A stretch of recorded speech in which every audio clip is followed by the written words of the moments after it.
Hello and welcome to another video review. This is SWAT 4 for PC. This is a tactical first-person shooter developed by Irrational Games and published by Vivendi Universal, aka Sierra Entertainment, back in 2005. And it is currently the latest in the SWAT franchise. And it actually didn't receive a massive amount of attention until the Spoony One did his absolutely hilarious Let's Play of it. Which, if you haven't seen that, then you should actually check that out. I'll probably put a link in the video description box, because it's just a blast to watch. But up until then, it was fairly a niche game. I mean, it was in competition with the likes of Rainbow Six, of course, but it never achieved that widespread popularity that the obviously Rainbow Six series did. That said, SWAT 4 was generally seen as kind of a top-notch tactical shooter at the time. So how does it actually stand up, especially considering that there are so few tactical games released these days? Well, at the time, the visuals were actually really impressive. This was 2005, and in general, the graphics were really top-notch. Textures were pretty high-res at the time. The modeling was really good, and it still actually is quite good today. But where this thing really does kind of fail is the animations, which in the first person, they look absolutely terrible.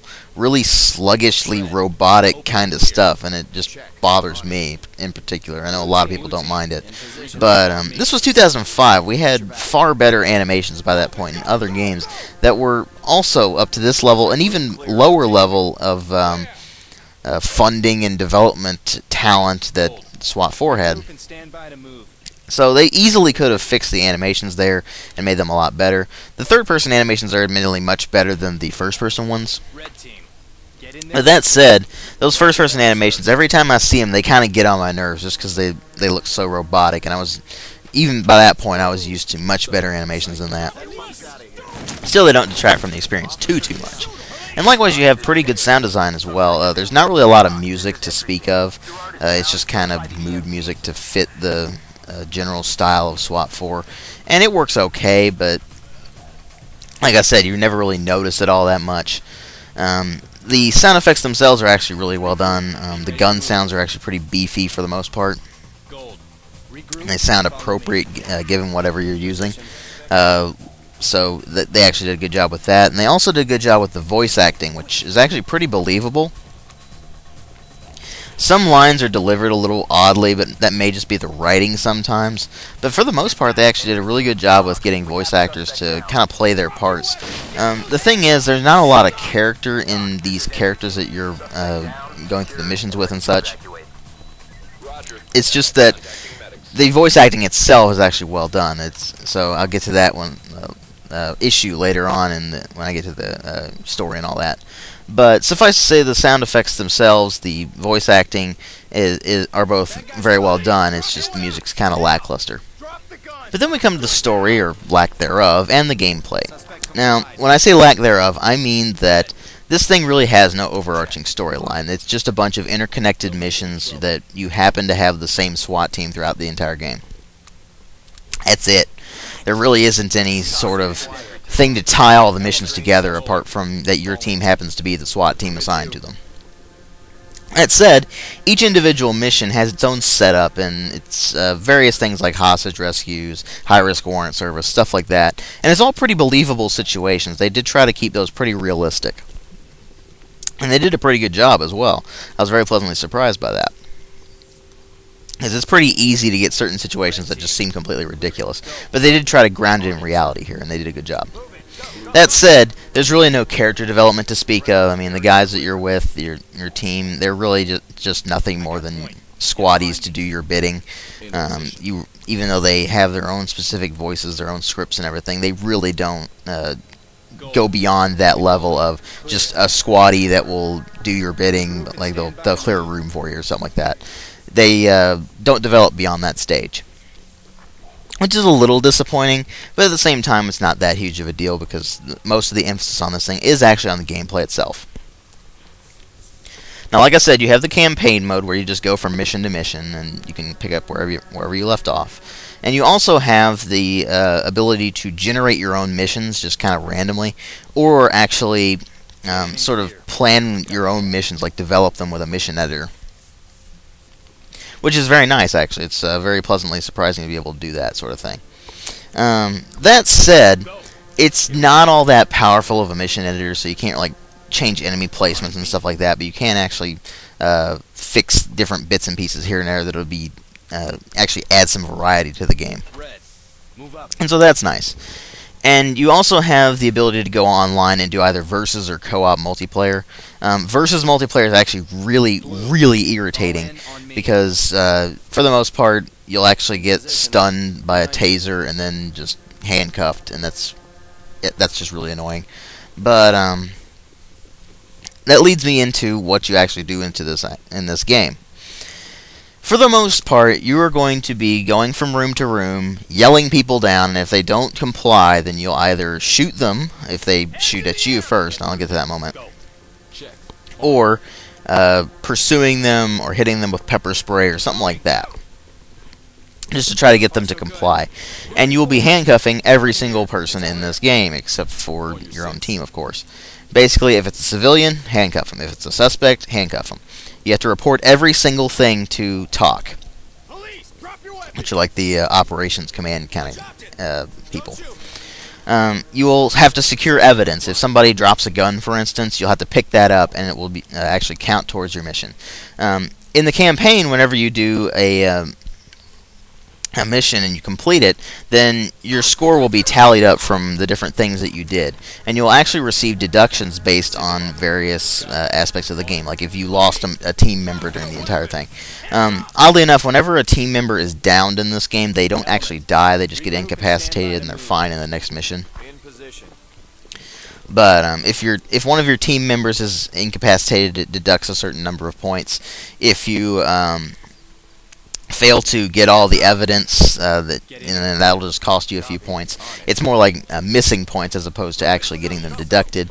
But here's the one that drives me insane, and it drives everyone insane with this game. You get points deducted for unauthorized use of deadly force, which is, of course, a problem for police officers. I mean, they do actually have to put up with that. Here's the thing. This game is extremely picky with what it does with that unauthorized use of deadly force. You can literally have a guy pointing a gun directly at you, and you'll take the shot, and you'll actually get penalized for it. It's completely ridiculous. Basically, if they haven't shot you first, it's unauthorized. So what you end up having to do, for the most part, is really play things very, very carefully. You will be using a lot of the less than lethal weapons, stuff like tasers or beanbag shotguns or the pepper ball gun, stuff like that. You'll be using those a lot for the most part, unless you're like me and you're completely insane. There's also the ability to actually command your. You have two elements. You have blue and red element, and then you have gold element, which is all of them combined. And you can command your squad around. And this becomes absolutely vital to this game, because for the most part, the AI is going to handle the situation a lot better than you are. They're going to be able to react almost instantly. They will never be penalized for actually using deadly force that is considered unauthorized. If they do it, then it's fair game. So you might as well just go ahead and let them do everything for you. And this presents a pretty big problem when you're actually playing the game, because you kind of feel detached from the action. You just feel like you're hanging back and ordering people around. And in that respect, it feels more like a strategy game than a tactical FPS. So, you have that particular issue. You also have the issue of the guns handling like crap. I mean, like the M4, for instance, you fire it like twice and you're in the sky. The recoil simulation in this game is absolutely absurd, ridiculously high. It takes forever for your accuracy to get to a point where it's actually workable. You actually have to worry about over-penetration, like your bullets will actually go through people, and if there's say a civilian behind them, and it accidentally hits the civilian and kills them, mission's over. Done. And if you score below a certain number of points, I believe it's 50 points, if you score under that, then you actually fail the mission, and you have to redo it to progress to the next stage.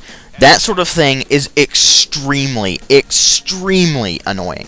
It is very easy to die in this game as well, because you can't take a lot of damage, and every time you get hit, it actually has an effect. Like, say you get hit in the leg, you'll actually start moving slower. If you get hit in, say, the arm, your accuracy is going to really suffer, and you're going to have a lot harder of a time aiming at things. And it just makes the game miserable to play for a lot of it. And the missions get progressively more difficult, so that it becomes even more of a problem the further you get into the game. And like I said, Spoony did a hilarious Let's Play of it, but pretty much everything he rants and screams about in that LP is true. It's completely ridiculous to some degree. And in fact, you even have to contend with your own teammates screwing up. Like, for instance, you'll open a door, like, you'll tell them to stack up on a door and throw a flashbang in there, for instance. Using the actually, it's a very nice command system. It's very easy to use and fluid and works really well.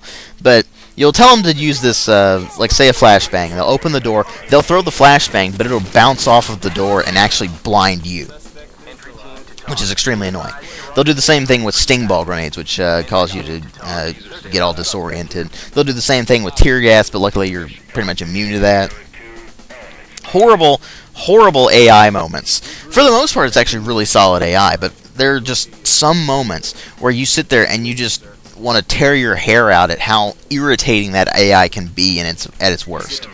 So you go online, and you find that the online is actually very...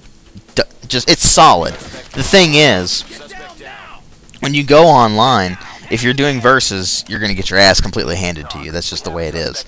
And now that it's been out for so long, there really aren't that many people playing it anymore. I had a really hard time finding servers when I tried to play this thing online. So ultimately, what you have is a tactical shooter that at its core is actually really solid, and it actually is really well grounded. But the execution is so all over the place. On some elements, it's really, really good. Like, the missions themselves, the design of them, is actually really solid. The level design is really cool. The command system works really well. But that having to be detached from the action just so you don't screw everything up, the campaign problems of, obviously, not having enough points to win the level, the online multiplayer being kind of all over the place, gun handling being terrible, that all lends to it actually being more of an annoyance to play than anything else. So really, I can only recommend this to the hardcore tactical FPS fans, or the people who really, really like the SWAT series, because it really has a very limited appeal other than that. Ultimately, I have to give this a 2.5 out of 5. Thanks for watching.